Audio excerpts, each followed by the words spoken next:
은서야, 대답 좀 해라 제발. 폭우에 덩그러니 놓인 은서의 가방, 젖어버린 사진 한 장. 이건 사고가 아니야. 누군가 데려간 거다. 흔들리는 바다 위, 낯선 배의 그림자가 멀어져 간다. 내 손녀를 건드린 놈, 이 바다 끝까지 쫓아간다. 패선 위, 총을 겨눈 세운과 도현의 격돌. 전 은서를 죽이지 않았어요. 강장성이 시켰다고요. 내 입으로 그 말을 믿으란 거냐? 총성, 가판에 튀는 불꽃 진실과 거짓이 뒤섞인 순간. 살리고 싶었어요.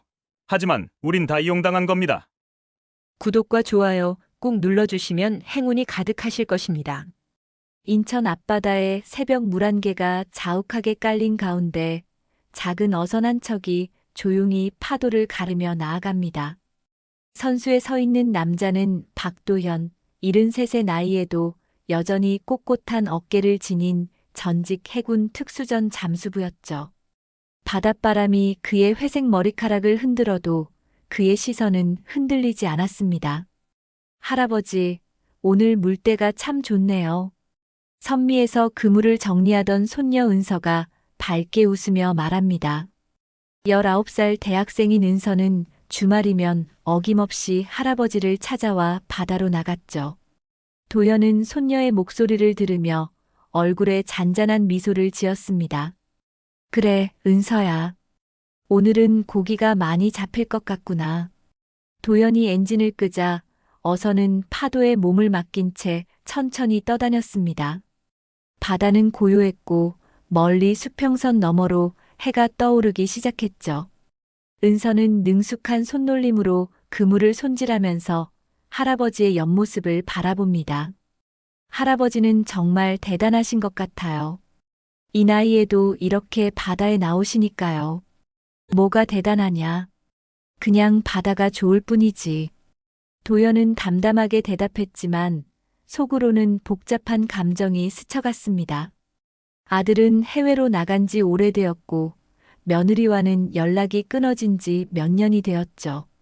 이제 그에게 남은 가족이라고는 은서뿐이었습니다. 그래서인지 손녀와 함께하는 이 시간들이 더욱 소중하게 느껴졌죠. 학교는 어떠냐? 공부가 많이 힘들지? 괜찮아요.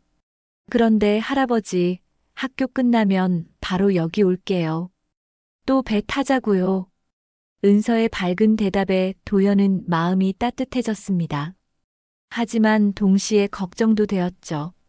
요즘 마을 포구에는 낯선 배들이 자주 정박하고 있었거든요. 밤마다 수상한 사람들이 오가는 모습을 본 적이 있었지만 도연은 그저 또 밀수꾼들이겠지 하며 크게 신경 쓰지 않았습니다. 그물을 내린 후 두 사람은 조용히 기다렸습니다. 바다 위에는 갈매기들이 날아다니고 멀리서 다른 어선들의 엔진 소리가 들려왔죠. 도연은 바다를 바라보며 옛 기억들을 떠올렸습니다. 젊은 시절 해군 특수전 부대에서 활동하던 때의 치열했던 순간들, 동료들과 함께 위험한 임무를 수행하던 날들 말이죠. 할아버지, 무슨 생각을 그렇게 깊이 하세요? 아무것도 아니야. 그냥 옛날 생각이 좀 났을 뿐이지. 은서는 할아버지의 과거에 대해 자세히 알지 못했습니다. 다만 군인이었다는 것과 바다와 관련된 일을 했다는 정도만 들었을 뿐이죠. 도연도 굳이 자세한 이야기를 하지 않았습니다. 그런 험한 세상 이야기를 순수한 손녀에게 들려줄 필요는 없다고 생각했거든요. 그물을 올릴 시간이 되어 두 사람은 함께 줄을 당겼습니다. 다행히 제법 많은 고기가 잡혔죠. 은서는 싱싱한 고기들을 보며 신이 났고 도연은 그런 손녀의 모습을 보며 흐뭇해했습니다. 오늘 저녁에는 할아버지가 회를 떠드릴게요. 그래, 은서야. 오늘은 특별히 맛있게 해줄게. 배를 돌려 폭우로 향하는 길, 은서는 문득 걱정스러운 표정을 지었습니다. 최근 마을에서 이상한 일들이 일어나고 있다는 소문을 들었기 때문이죠. 밤에 수상한 배들이 드나들고 낯선 사람들이 마을을 기웃거린다는 이야기 말입니다. 할아버지, 요즘 마을이 좀 이상하지 않아요? 밤에 소음도 많이 나고. 도연은 손녀의 말을 들으며 잠시 생각에 잠겼습니다. 사실 그도 최근 마을의 변화를 느끼고 있었거든요. 하지만 은서를 걱정시키고 싶지 않아 대수롭지 않게 넘겼습니다. 뭐, 어부들이야 원래 밤에도 일하는 법이니까. 너무 신경 쓰지 마라. 포구에 도착한 두 사람은 고기를 정리하고 배를 단단히 묶어두었습니다. 은서는 할아버지와 헤어지기 아쉬워하며 여러 번 돌아보았죠. 할아버지, 다음 주말에도 꼭 나올 거예요. 그래, 조심해서 들어가거라. 은서가 사라진 후 도연은 홀로 바다를 바라보았습니다. 평화로운 일상이었지만 어딘가 모르게 불안한 기운이 감돌고 있었죠. 그는 아직 모르고 있었습니다. 이것이 그들의 마지막 평화로운 시간이 될지도 모른다는 것을 말입니다. 평화로운 일상은 그렇게 끝이 났습니다. 도연이 새벽 5시에 일어나 은서에게 전화를 걸었을 때 전화기 너머로는 차가운 신호음만 들려왔죠. 처음에는 단순히 잠이 깊어서 못 받는 거라고 생각했습니다. 하지만 시간이 지나도 연락이 되지 않자 불안감이 스며들기 시작했어요. 이상하네. 은서가 전화를 안 받다니. 도연은 서둘러 옷을 입고 폭우로 향했습니다. 혹시 은서가 먼저 와서 기다리고 있을지도 모른다고 생각했거든요. 하지만 폭우에 도착한 그의 눈에 들어온 건 텅 빈 부두와 잔잔한 파도뿐이었죠. 마을 사람들에게 은서를 봤는지 물어봤지만 모두 고개를 저었습니다. 어제 저녁 이후로는 아무도 은서를 보지 못했다는 거였어요. 도연의 가슴 속에 불길한 예감이 차오르기 시작했습니다. 박 어르신, 혹시 여기 이 가방 아세요? 폭우 끝에서 조개를 줍던 아주머니가 도연을 불렀습니다. 그의 발밑에는 젖은 채로 버려진 가방 하나가 놓여 있었죠. 도연이 가방을 들어 올리는 순간 온몸에 소름이 돋았습니다. 그것은 분명 은서의 가방이었거든요. 은서야, 은서야. 도연은 폭우 주변을 미친 듯이 찾아다녔습니다. 바위 틈 사이사이, 방파제 너머, 심지어 바닷속까지 들여다봤죠.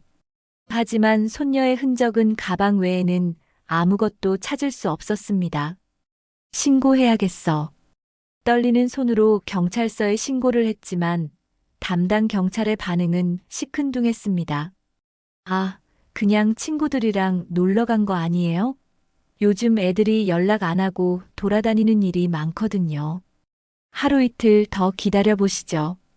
이 사람아, 우리 은서가 그런 애가 아니야. 뭔가 잘못된 거라고. 도연의 간절한 호소에도 경찰은 별다른 조치를 취하지 않았습니다. 단순 가출이나 실종으로 처리하겠다는 말만 되풀이했죠. 도연은 분노와 절망감에 주먹을 꽉 쥐었습니다. 혼자서라도 은서를 찾기 위해 바다로 나간 도연은 평소 그물을 놓던 자리에서 이상한 것을 발견했습니다. 그물에 걸린 것은 조각난 구명조끼 한 토막이었는데 그 표면에는 선명한 총알 자국이 나 있었어요. 이건 총알 자국이야. 도연의 몸이 굳어졌습니다. 해군 특수전 부대에서 오랫동안 복무했던 그에게 이런 흔적이 무엇을 의미하는지는 너무나 분명했죠. 이건 단순한 사고가 아니었습니다. 누군가가 의도적으로 해를 끼친 것이었어요. 그때 멀리서 고속정의 엔진 소리가 들려왔습니다. 도연이 고개를 돌려보니 수상한 배 한 척이 인근 무인도 쪽으로 빠르게 사라져가고 있었어요. 어두운 색으로 칠해진 그 배는 분명 마을 어선이 아니었습니다. 저놈들. 도연의 눈빛이 순간 차갑게 변했습니다. 수십 년간 잠들어 있던 특수전 요원으로서의 본능이 깨어나기 시작한 거였죠. 그는 즉시 배를 돌려 그 고속정을 뒤쫓았지만 이미 너무 멀리 가버린 후였습니다. 집으로 돌아온 도연은 은서의 방으로 들어갔습니다. 평소와 다름없이 깔끔하게 정리된 방 안에서 그는 무언가를 찾기 시작했어요. 혹시 은서가 무엇인가 단서를 남겨놓았을지도 모른다는 생각에서였죠. 책상 서랍을 뒤지던 중 도연은 평소에 보지 못했던 수첩 하나를 발견했습니다. 수첩을 펼쳐보니 은서가 손으로 그린 배들의 스케치가 있었어요. 그리고 그 옆에는 작은 글씨로 날짜와 시간, 그리고 이상한 배들이 또 왔다는 메모가 적혀 있었습니다. 은서가 이런 걸 적어놨구나. 수첩의 마지막 페이지에는 할아버지께 말씀드려야 할까? 라는 글과 함께 물음표가 크게 그려져 있었어요. 도연은 그 순간 모든 것을 깨달았습니다. 은서가 마을에 드나드는 수상한 배들을 목격했고 그것 때문에 위험에 빠진 것이라고 말이죠. 내가 미리 알았어야 했는데. 도연은 자책감에 주먹으로 벽을 쳤습니다. 손녀가 혼자 모든 것을 감당하고 있을 때 자신은 아무것도 눈치채지 못했던 거였죠. 그날 밤 도연은 잠을 이룰 수 없었습니다. 창문 너머로 바라본 바다는 평소보다 더욱 검고 차가워 보였어요. 그리고 그 어둠 속 어딘가에 은서가 있다는 생각에 가슴이 미어졌습니다. 은서야. 할아버지가 반드시 찾아낼게. 도연은 이를 악물며 다짐했습니다. 73의 나이가 어떻든 체력이 예전 같지 않든 상관없었어요. 자신의 유일한 혈육인 손녀를 해친 놈들을 절대 그냥 두지 않겠다고 마음먹었거든요. 새벽이 되자 도연은 다시 바다로 나갔습니다. 이번에는 단순한 수색이 아니라 추적을 위해서였죠. 그의 눈빛에는 오랫동안 잠들어 있던 특수전 요원의 차가운 결의가 서려 있었습니다. 바다 끝까지라도 쫓아가서 은서를 데려온 놈들을 찾아내겠다는 그런 무서운 결심 말이죠. 도연은 포구 근처 선술집에서 정보를 수집하기 시작했습니다. 술에 취한 어부들의 입에서 나오는 이야기들 중에는 생각보다 많은 단서가 숨어 있었거든요. 요즘 밤마다 큰 배들이 지나다녀. 엔진 소리가 보통 어선하고는 달라. 그러게 말이야. 저번 주에는 헬기까지 떴더라고. 뭔 일인지 모르겠지만 심상치 않아. 도연은 조용히 귀를 기울이며 술잔을 기울였습니다. 어부들의 증언을 종합해보니 최근 한 달 사이에 대형 선박들이 서해안 일대를 오가며 수상한 움직임을 보이고 있다는 걸 알 수 있었어요. 아저씨, 혹시 그 배들이 어디서 왔는지 아세요? 도연이 넌지시 물어보자 술에 취한 늙은 어부가 주변을 둘러보더니 목소리를 낮췄습니다. 글쎄, 정확히는 모르겠지만 소문으로는 마약이나 무기 같은 걸 나르는 밀수꾼들이라던데.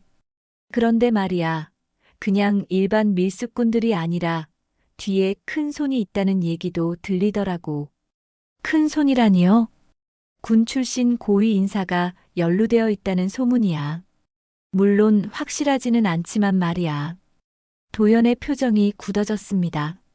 만약 정말로 군 고위층이 연루되어 있다면 이 일은 생각보다 훨씬 복잡하고 위험할 수 있었거든요.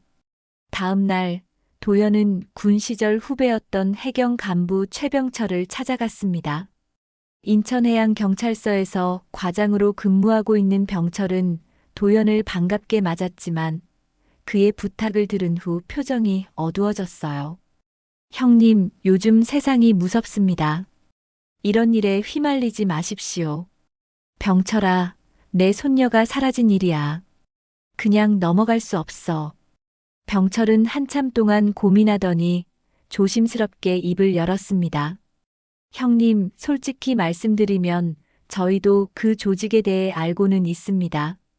하지만 워낙 조직이 치밀하고 뒤에 있는 세력이 만만치 않아서 함부로 손댈 수가 없어요. 그럼 은서는 어쩌란 말이야? 공식적으로는 도와드릴 수 없습니다. 하지만 병철은 주변을 살피더니 작은 종이 쪽지를 도연에게 건넸어요. 이건 비공식적으로 입수한 정보입니다. 조심해서 보세요. 쪽지에는 의문의 배가 자주 정박하는 항구의 위치와 그곳에서 거래가 이루어지는 대략적인 시간이 적혀 있었어요. 도연은 쪽지를 주머니에 넣으며 병철에게 고개를 숙였습니다. 고마워, 병철아. 이 은혜는 꼭 갚을게. 형님, 정말 조심하세요. 혼자서는 절대 무리하지 마시고요. 집으로 돌아온 도연은 오랫동안 봉인해 두었던 창고로 향했습니다. 먼지가 수북이 쌓인 창고 안에는 그의 과거가 고스란히 남아 있었어요. 낡은 잠수 장비에도 수중 나침반, 그리고 특수 제작된 칼까지 말이죠. 정말 오랜만이군. 도연은 잠수복을 손으로 만져보며 옛 기억을 떠올렸습니다. 젊은 시절 바닷속에서 펼쳤던 수많은 작전들, 동료들과 함께 위험을 무릅쓰고 임무를 완수했던 그 시간들 말이에요. 70이 넘었다고? 아직 숨 쉴 힘도 있고 칼 쥘 힘도 있다. 도연은 잠수 장비를 점검하기 시작했습니다. 오래되긴 했지만 여전히 사용할 수 있을 정도로 관리가 잘 되어 있었어요. 그는 마치 옛날로 돌아간 것처럼 능숙하게 장비를 착용해 봤습니다. 그날 밤 도연은 병철이 알려준 위치로 향했습니다. 작은 어선을 몰고 은밀하게 접근한 그는 정말로 수상한 대형 선박이 정박해 있는 것을 확인했어요. 배 주변에는 무장한 사람들이 경계를 서고 있었고 화물을 옮기는 작업이 한창이었습니다. 도연은 잠수복을 입고 조용히 바다에 들어갔습니다.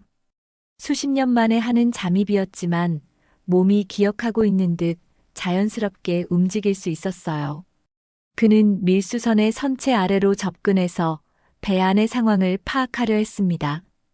갑판 위에서 들려오는 대화 소리에 귀를 기울이던 도연은 깜짝 놀랐습니다. 그 목소리 중 하나가 낯익었거든요. 장세훈. 설마. 그것은 과거 그의 부하였던 장세훈의 목소리였습니다. 젊은 시절 특수전 부대에서 함께 근무했던 후배가 이런 곳에 있다는 것이 믿어지지 않았어요. 선생님이 아직도 우리를 찾고 계시다고? 포기하시면 좋을 텐데. 세훈의 목소리가 갑판 위에서 들려왔습니다. 도연은 몸을 더욱 낮추고 대화를 들었어요. 그 늙은이가 뭘 할 수 있겠어? 그냥 놔둬도 될 것 같은데. 아니야. 박 선생님을 우습게 보면 안 돼. 예전에 얼마나 무서운 분이었는지 너희는 몰라. 도연의 가슴이 뛰기 시작했습니다. 세훈이 자신을 알고 있다는 것, 그리고 은서의 실종과 관련이 있다는 것이 분명해졌거든요. 그럼 어떻게 할 거야? 일단 조심해야지. 하지만 필요하면 제거해야 할 수도 있어. 도연은 더 이상 들을 수 없었습니다. 분노가 치밀어 올랐지만 지금 당장 행동하기에는 상대방이 너무 많았어요. 그는 조용히 물속으로 사라져 자신의 배로 돌아갔습니다. 세훈이 놈이 내 은서를 어떻게 한 거야? 도연의 눈에는 차가운 분노가 서려 있었습니다. 믿었던 후배가 배신자가 되었다는 사실도 충격이었지만 그보다 은서가 위험에 처해 있다는 것이 더욱 견딜 수 없었어요. 집으로 돌아온 도연은 본격적인 계획을 세우기 시작했습니다. 상대방의 정체를 알았으니 이제 정면 승부를 할 때가 온 것이었죠. 도연은 세훈을 직접 만나기로 결심했습니다. 오랜 관찰 끝에 세훈이 혼자 움직이는 시간대를 파악할 수 있었거든요. 항구 근처 허름한 창고에서 세훈이 정기적으로 누군가와 만난다는 것을 알아낸 것이었죠. 그날 밤 도연은 창고 근처에 숨어서 세훈을 기다렸습니다. 시간이 흘러 3시가 넘었을 때 드디어 세훈이 홀로 나타났어요. 예전보다 살이 찌고 옷차림도 번듯해진 모습이었지만 그 얼굴만큼은 여전히 옛날 그대로였습니다. 도연은 세훈이 창고 안으로 들어간 후 조용히 뒤를 따랐어요. 창고 안에서 무언가를 확인하고 있던 세훈은 뒤에서 들려오는 발소리에 깜짝 놀라 돌아봤습니다. 선생님, 어떻게 여기를? 세훈아, 오랜만이다. 도연의 목소리는 평온했지만 그 눈빛만큼은 얼음장처럼 차가웠어요. 세우는 당황한 기색을 감추려 했지만 옛 상관 앞에서 여전히 위축되는 모습을 보였습니다. 선생님, 저는 그냥 내 손녀가 어디 있는지 말해라. 도연이 한 걸음 다가서자 세우는 뒷걸음질 쳤습니다. 하지만 이내 체념한 듯 고개를 떨궜어요. 선생님, 죄송합니다. 전 그냥 명령만 따랐을 뿐입니다. 명령? 누구의 명령이냐? 은서양이. 우연히 우리 거래 현장을 목격했습니다. 사진까지 찍어서. 세운의 말을 듣는 순간 도연의 주먹이 떨렸습니다. 은서가 정말로 밀수 현장을 목격했던 것이었죠. 그래서 어떻게 했다는 거냐? 저희는 어쩔 수 없었습니다. 윗선에서 증거를 없애라고 했거든요. 도연은 세운의 목덜미를 움켜잡았습니다. 70대의 나이에도 여전히 강력한 그의 손아귀에 세우는 숨이 막혔어요. 내 손녀를 죽였다는 말이냐? 아닙니다. 죽이지는 않았어요. 세운이 급하게 손사래를 쳤지만 그의 눈빛에는 뭔가 숨기는 것이 있었습니다. 도연은 그것을 놓치지 않았어요. 거짓말하지 마라. 정확히 무슨 일이 일어났는지 말해. 은서양을 바다에. 세운이 말을 못 잇자 도연의 분노가 폭발했습니다. 그는 세운을 벽에 내동댕이 쳤어요. 이놈아, 내 손녀를 바다에 던져버렸단 말이야? 선생님, 저는 정말 시키는 대로만 했어요. 강장성님이 직접 명령하셔서. 강장성? 강재호 말이냐? 도연은 그 이름을 듣는 순간 온몸이 굳어졌습니다. 강재호는 과거 군에서 함께 근무했던 동기였거든요. 하지만 진급 과정에서 여러 번 갈등을 빚었던 사이이기도 했죠. 강재호가 이 일을 지시했다고? 네. 그분이 이 조직의 실질적인 우두머리입니다. 저는 그냥 현장 책임자일 뿐이에요. 도연은 충격에 빠졌습니다. 옛 동료가 이런 더러운 일에 연루되어 있다는 것도 믿기 어려웠지만 그가 은서를 해쳤다는 사실이 더욱 분노를 불러일으켰어요. 은서는 정말 죽었느냐? 세우는 대답하지 못하고 고개만 떨궜습니다. 그 침묵이 도연에게는 가장 잔혹한 대답이었어요. 바로 그때 창고 밖에서 여러 명의 발소리가 들려왔습니다. 세운이 미리 신호를 보낸 것이었죠. 선생님, 빨리 도망가세요. 세운이 급하게 소리쳤지만 이미 늦었습니다. 창고 문이 열리며 무장한 남자들이 들이닥쳤어요. 그들은 자동 소총을 들고 도연을 겨누었습니다. 박도현, 오랫동안 우리를 괴롭혔군. 무장한 남자들 사이에서 한 명이 앞으로 나섰습니다. 그는 강재호의 부하인 듯 했어요. 강재호는 어디 있냐? 그분을 만나고 싶다면 조용히 따라와. 저항하면 여기서 끝이야. 도연은 주변을 둘러봤습니다. 상대방이 너무 많았고 모두 무장하고 있었어요. 정면 돌파는 불가능해 보였습니다. 알겠다. 따라가겠어. 도연이 순순히 항복하자 남자들은 그의 팔을 붙잡았어요. 하지만 도연은 갑자기 몸을 돌려 가장 가까이 있던 남자의 총을 빼앗았습니다. 수십 년간 단련된 몸놀림은 여전히 빠르고 정확했어요. 총격전이 벌어졌고 도연은 창고 뒤편으로 몸을 숨겼습니다.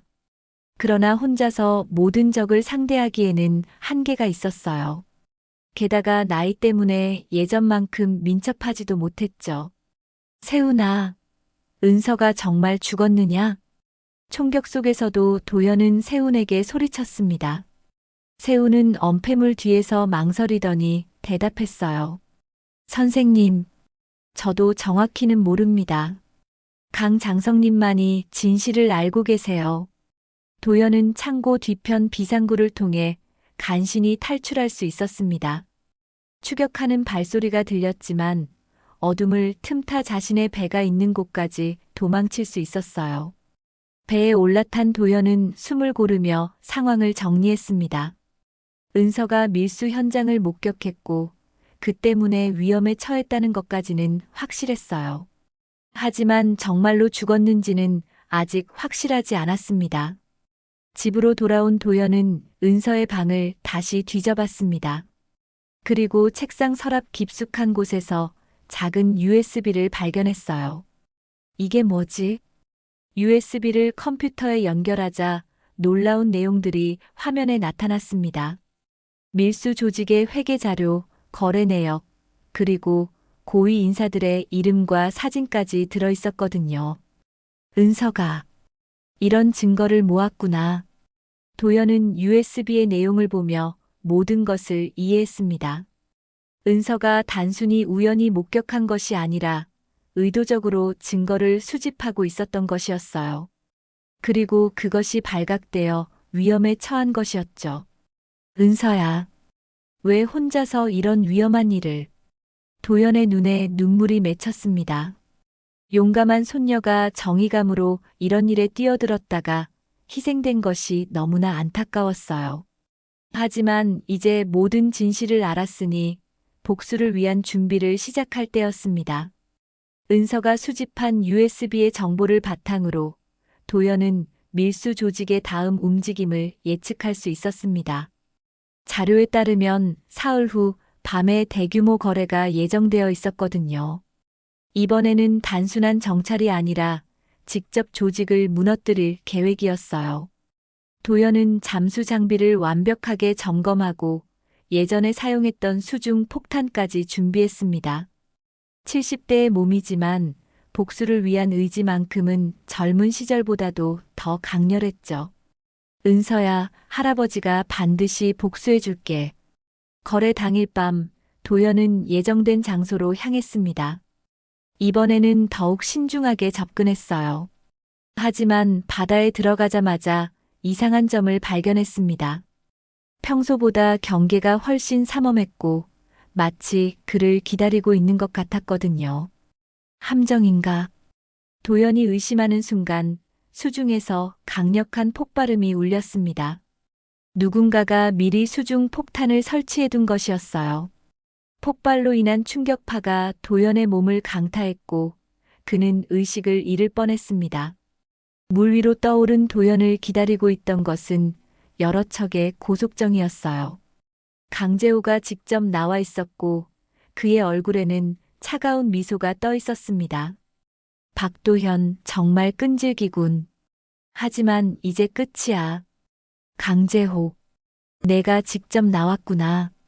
도연은 물에 떠 있는 상태에서도 굴복하지 않았습니다.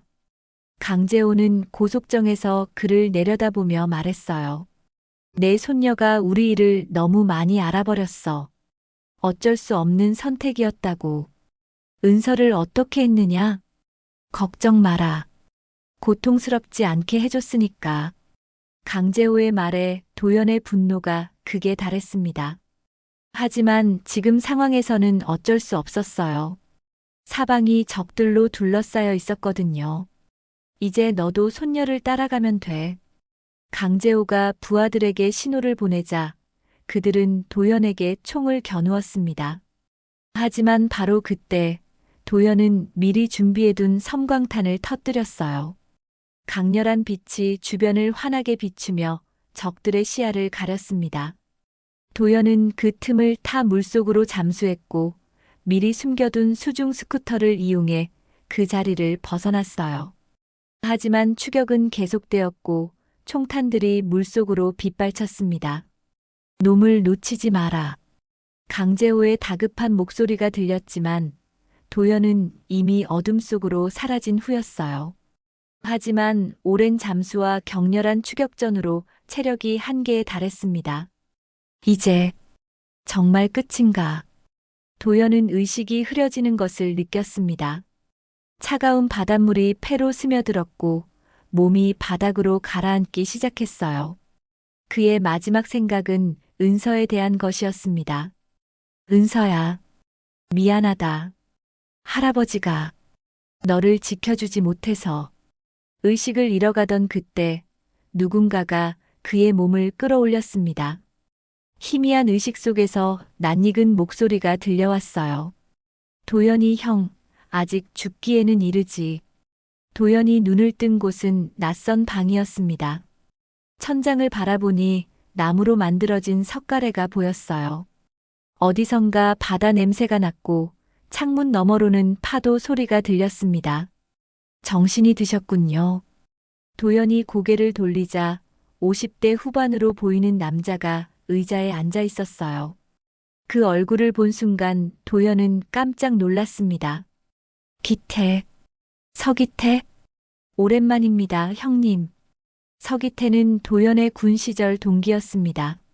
하지만 진급 과정에서 의견 차이로 갈등을 빚었고 기태가 먼저 전역한 후 연락이 끊어진 사이였죠.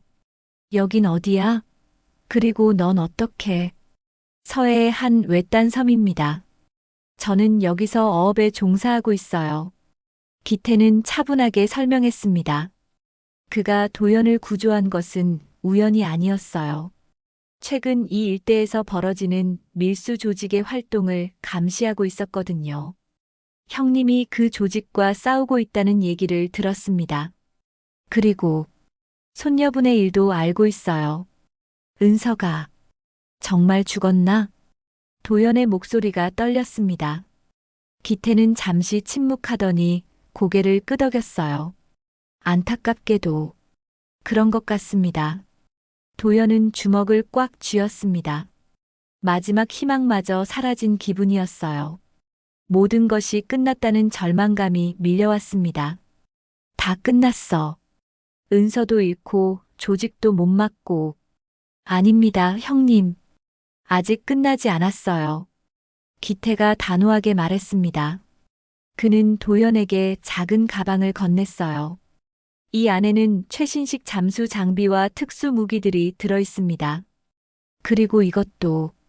기태가 꺼낸 것은 강제호 조직의 상세한 정보가 담긴 파일이었어요. 저도 그 조직을 오랫동안 추적해왔습니다. 하지만 혼자서는 한계가 있었죠. 넌 왜 이런 일에 관여하는 거야? 제 아들이 그 조직 때문에 목숨을 잃었습니다. 기태의 눈에 슬픔이 어렸습니다. 그도 도연과 같은 아픔을 겪었던 것이었어요. 그래서 복수를 하려는 건가? 복수라기보다는 정의를 실현하려는 겁니다.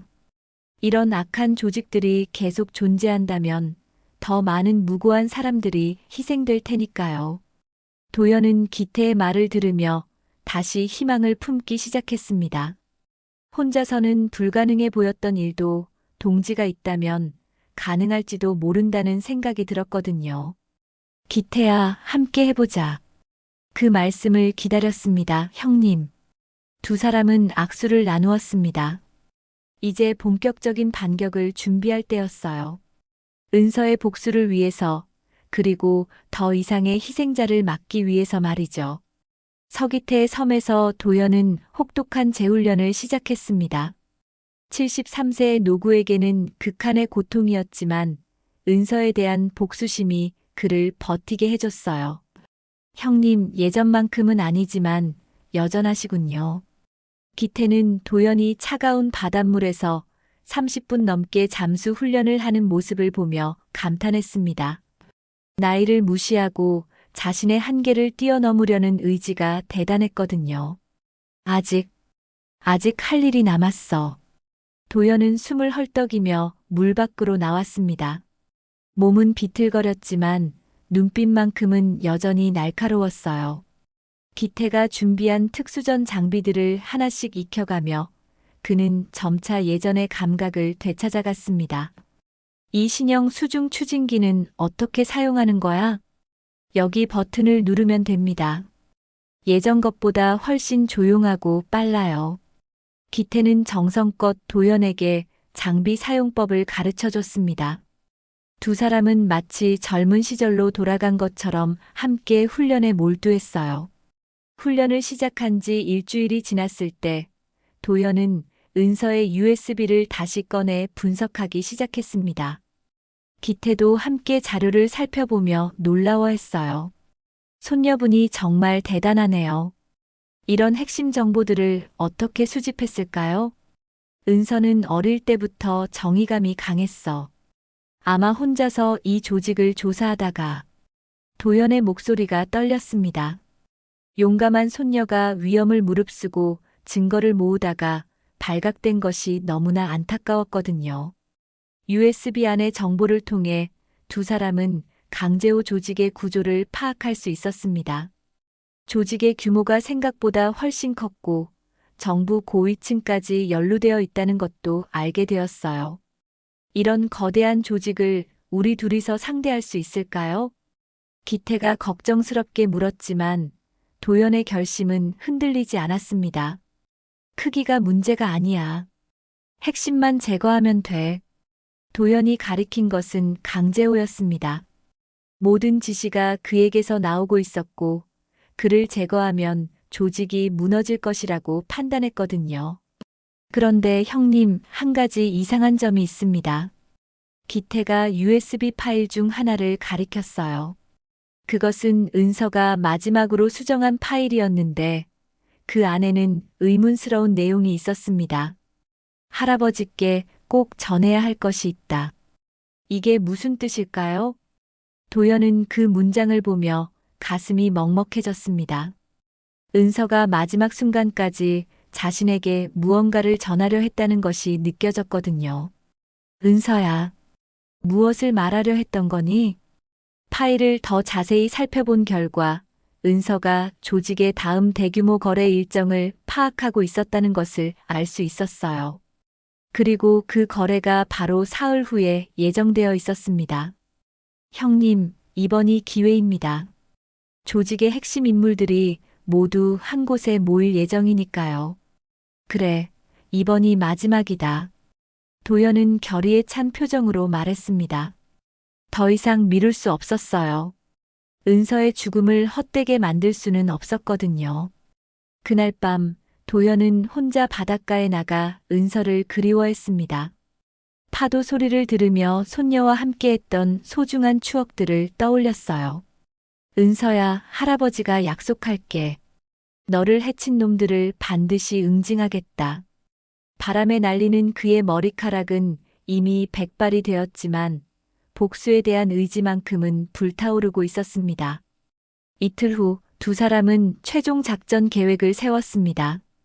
강제호의 조직이 거래를 위해 사용할 선박에 잠입해서 직접 대결을 벌이기로 한 것이었어요. 위험합니다, 형님. 상대방의 본거지나 다름없는 곳에서 싸우는 것이니까요. 상관없어. 어차피 내 목숨 하나쯤은 각오하고 시작한 일이야. 도연의 각오를 본 기태는 더 이상 말리지 않았습니다. 대신 최고의 장비와 지원을 약속했어요. 그럼 내일 밤에 출발하겠습니다. 형님, 꼭 살아서 돌아오세요. 기태야, 만약 내가 돌아오지 못하면 이 USB를 경찰에 넘겨줘. 은서가 목숨 걸고 모은 증거니까 헛되게 만들면 안 돼. 도연은 USB 사본을 기태에게 건넸습니다. 마지막 안전장치였죠. 작전 전날 밤 도연은 은서의 사진을 오랫동안 바라봤습니다. 밝게 웃고 있는 손녀의 모습을 보며 그는 다시 한번 다짐했어요. 은서야, 내일이면 모든 게 끝날 거야. 할아버지가 내 원수를 갚아줄게. 새벽이 밝아오자 도연은 마지막 장비 점검을 시작했습니다. 잠수복, 수중 추진기, 특수 제작된 수중용 칼, 그리고 소형 폭탄까지 모든 것이 완벽했어요. 형님, 정말 혼자 가시겠습니까? 이건 내 개인적인 복수야. 너까지 위험에 빠뜨릴 수는 없어. 도연은 기태의 손을 꽉 잡았습니다. 오랜 세월 동안 소원했던 사이였지만 이제는 진정한 동지가 된 기분이었어요. 그럼 행운을 빕니다, 형님. 고마워, 기태야. 도연은 작은 보트에 올라타며 바다를 바라봤습니다. 저 넓은 바다 어딘가에서 강제호가 기다리고 있을 것이었어요. 이번이야말로 진짜 마지막 대결이 될 것이라는 확신이 들었습니다. 이제 정말 끝을 내자. 서해 한밤중 폭풍우가 몰아치는 바다 위에서 도연은 목표물을 확인했습니다. 강제호의 대형 선박이 무인도 근처에 정박해 있었고 여러 척의 고속정들이 주변을 경계하고 있었어요. 이번 거래는 지금까지 중 가장 큰 규모인 듯 했습니다. 도연은 수중 추진기를 이용해 조용히 선박 아래로 접근했습니다. 폭풍우 덕분에 파도 소리가 그의 움직임을 가려줬어요. 73세의 몸으로 이런 험한 바다에서 잠수하는 것은 목숨을 건 도박이었지만 은서에 대한 복수심이 그를 움직이게 했습니다. 선체 아래에 도달한 도연은 미리 준비한 흡착 폭탄을 설치했어요. 하지만 폭파가 목적이 아니었습니다. 혼란을 틈타 선박에 침투하기 위한 미끼였거든요. 10분 후에 터지도록 설정했으니 그때까지 들어가야 해. 도연은 선박 후미의 사다리를 타고 조용히 올라갔습니다. 갑판 위에는 무장한 경비들이 서 있었지만 폭풍우 때문에 시야가 제한되어 있었어요. 갑판을 건너던 도연은 익숙한 목소리를 들었습니다. 선실에서 강재호와 세훈이 대화하고 있었거든요. 박도현 그 늙은이 아직도 포기하지 않는 모양이군. 장성님 걱정하지 마세요. 이미 처리됐을 겁니다. 확실하게 해라. 그놈은 보통 사람이 아니야. 도연은 선실 근처로 몸을 숨기며 기회를 노렸습니다. 바로 그때 설치해둔 폭탄이 터졌어요.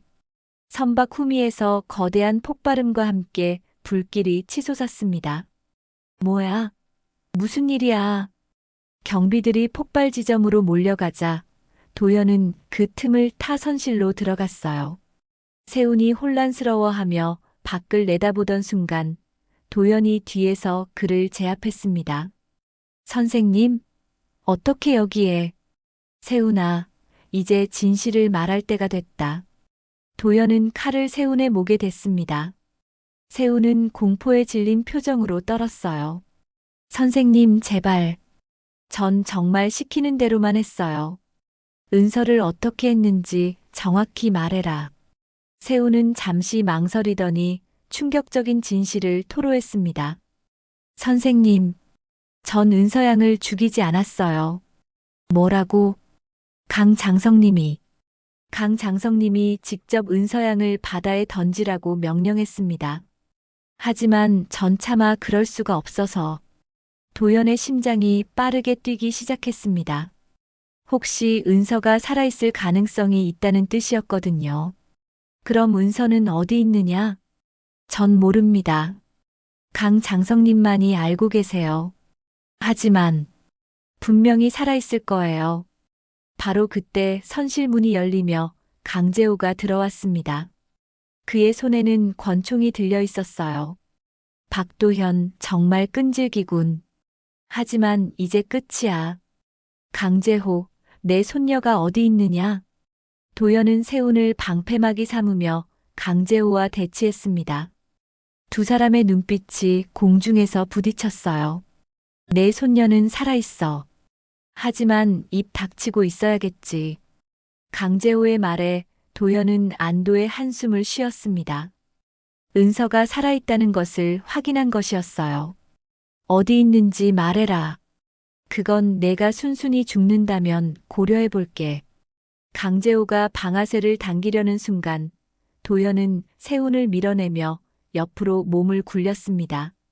총성이 울렸지만 빗나갔어요. 치열한 격투가 시작되었습니다.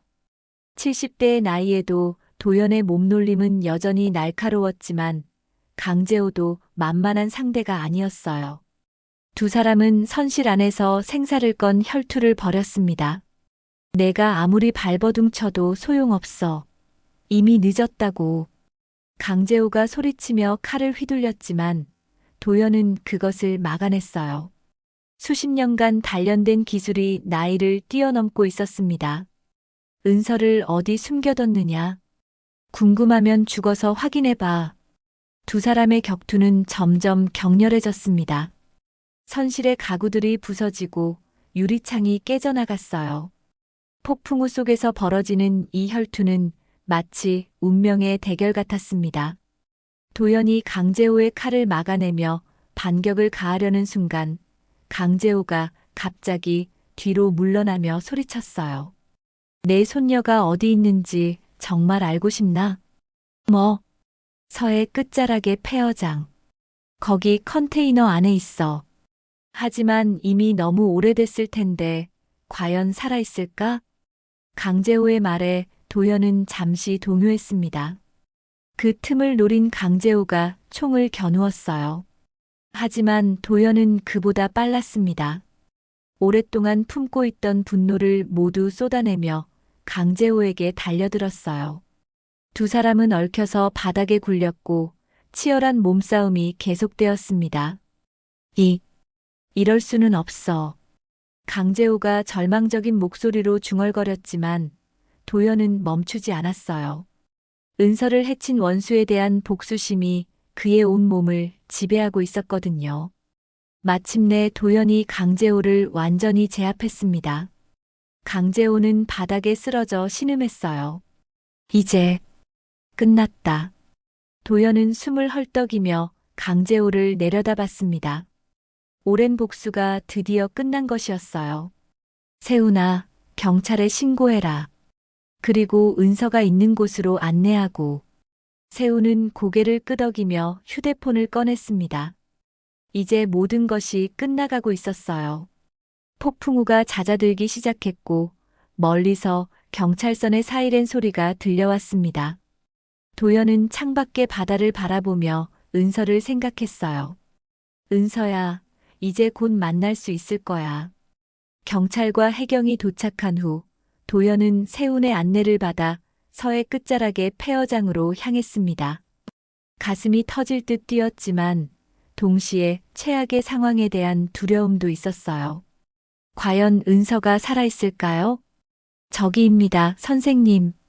세훈이 가리킨 곳에는 녹슨 컨테이너 여러 개가 놓여 있었습니다. 도연은 서둘러 그중 하나로 달려갔어요. 컨테이너 문을 열자 안에서 희미한 신음소리가 들려왔습니다. 은서야, 은서. 어둠 속에서 야윈 모습의 은서가 웅크리고 있었어요. 몇 주간의 감금 생활로 많이 지쳐 보였지만 다행히 숨을 쉬고 있었습니다. 할아버지, 정말 할아버지세요? 은서의 약한 목소리에 도연의 눈에서 눈물이 흘러내렸습니다. 손녀가 살아있다는 기적 같은 현실에 그는 말을 잇지 못했어요. 은서야, 괜찮다. 이제 다 끝났어. 도연은 은서를 조심스럽게 안아 올렸습니다. 손녀의 몸은 너무나 가벼웠고 그것이 도연의 마음을 더욱 아프게 했어요. 할아버지, 무서웠어요. 하지만 할아버지가 꼭 찾아주실 거라고 믿었어요. 미안하다, 은서야. 할아버지가 늦었구나. 곧바로 응급차가 도착했고 은서는 병원으로 이송되었습니다. 도연도 함께 병원으로 향했어요. 의사의 진단 결과 은서는 탈수와 영양실조 증상이 있었지만 생명에는 지장이 없다고 했습니다. 며칠 후 은서가 입원해 있는 병실에서 도연은 손녀의 손을 꼭 잡고 앉아 있었습니다. 은서의 얼굴에는 건강한 혈색이 돌아오고 있었어요. 할아버지, 그동안 얼마나 걱정하셨을까요? 걱정은 무슨, 내가 무사해서 다행이지. 창밖으로는 따뜻한 햇살이 들어오고 있었습니다. 병실 안은 평화로웠고 오랜만에 느끼는 안온함이었어요. 은서야, 내가 모은 그 자료들. 정말 대단했다. 할아버지도 아셨구나. 처음에는 그냥 호기심이었는데 점점 심각한 일이라는 걸 알게 됐어요. 은서는 자신이 어떻게 밀수 조직을 발견하게 되었고 증거를 수집했는지 이야기했습니다. 용감한 손녀의 정의감을 보며 도연은 자랑스러웠어요. 하지만 너무 위험한 일이었어. 혼자서 그런 일을 하면 안 되지. 죄송해요, 할아버지. 하지만 누군가는 해야 할 일이라고 생각했어요. 며칠 후 뉴스에서는 대규모 밀수 조직이 검거되었다는 소식이 전해졌습니다. 강재호를 비롯한 조직원들이 모두 체포되었고 연루된 고위 인사들도 수사를 받게 되었어요. 은서가 수집한 자료가 결정적인 증거가 된 것이었습니다. 할아버지 덕분에 나쁜 사람들이 모두 잡혔네요. 아니야, 은서야. 내가 용기를 내서 증거를 모았기 때문이야. 병원에서 퇴원한 은서와 함께 도연은 다시 폭우로 나갔습니다. 오랜만에 보는 바다는 예전보다 더욱 푸르고 아름다워 보였어요. 할아버지, 정말 무서운 일들이 많이 일어났지만 이제는 다 끝났죠? 그래, 이제 됐다. 할아버지는 다시 배를 탈 거야. 하지만 이제 혼자 타지는 않겠다. 도연은 은서의 어깨에 손을 올리며 말했습니다. 그의 눈가에는 바닷바람처럼 투명한 눈물이 맺혀 있었어요. 할아버지도 이제 혼자가 아니에요. 저도 있잖아요. 두 사람은 어선에 올라타 포구를 벗어났습니다. 바다는 고요했고 갈매기들이 자유롭게 날아다니고 있었어요. 모든 것이 평화로웠습니다. 할아버지, 오늘은 어디까지 나가볼까요? 은서야, 우리가 가고 싶은 곳까지 가자. 바다는 넓으니까. 어선이 파도를 가르며 나아가는 가운데 도연은 지난 일들을 떠올렸습니다. 험난한 시간이었지만 결국 가장 소중한 것을 지켜낼 수 있었어요. 그리고 이제 손녀와 함께 새로운 시작을 할 수 있게 되었습니다. 할아버지, 바다가 정말 아름다워요. 그래, 은서야. 바다는 깊어도 우리 마음은 더 깊지. 도연의 말에 은서가 밝게 웃었습니다. 그 웃음소리가 바닷바람에 실려 멀리 퍼져나갔어요. 몇 달 후 도연과 은서는 예전처럼 함께 어업에 종사하고 있었습니다. 하지만 이제는 단순한 어업이 아니라 해양 환경 보호 활동도 함께 하고 있었어요. 은서의 제안으로 시작된 일이었습니다. 할아버지, 우리가 지킨 이 바다를 다음 세대에게도 물려줘야 해요. 그래, 은서야. 내 말이 맞다. 마을 사람들도 두 사람의 이야기를 듣고 감동했습니다. 할아버지와 손녀가 함께 악과 맞서 싸운 용기 있는 이야기는 마을의 전설이 되었어요. 어느 날 저녁 두 사람은 포구에서 노을을 바라보며 앉아 있었습니다. 하늘은 붉게 물들어 있었고 바다는 금빛으로 반짝이고 있었어요. 할아버지, 정말 행복해요. 나도 그래, 은서야. 너와 함께 있으니까. 도연은 손녀의 머리를 쓰다듬으며 미소 지었습니다. 지난 고통들은 이제 추억이 되었고 앞으로의 시간들은 희망으로 가득했어요. 할아버지, 내일도 바다에 나갈까요? 물론이지. 우리에게는 아직 할 일이 많이 남아 있으니까. 두 사람의 웃음소리가 바닷가에 울려 퍼졌습니다. 그들의 앞에는 끝없이 펼쳐진 바다와 무한한 가능성으로 가득한 미래가 기다리고 있었어요. 바다를 지배했던 노인은 이제 진정한 평화를 찾았습니다. 그리고 그 평화는 사랑하는 손녀와 함께 만들어가는 새로운 이야기의 시작이었습니다. 바다처럼 넓고 깊은 이 이야기가 여러분의 마음속에도 따뜻한 파도가 되어 남아있기를 바랍니다. 끝까지 함께 해주신 모든 분들께 다시 한번 감사드리며 여러분의 일상 속에서도 도연 할아버지와 은서 같은 용기와 사랑이 넘치기를 진심으로 기원합니다. 바다는 깊어도 우리 마음은 더 깊습니다. 좋아요, 구독, 알림 설정 잊지 마세요. 감사합니다.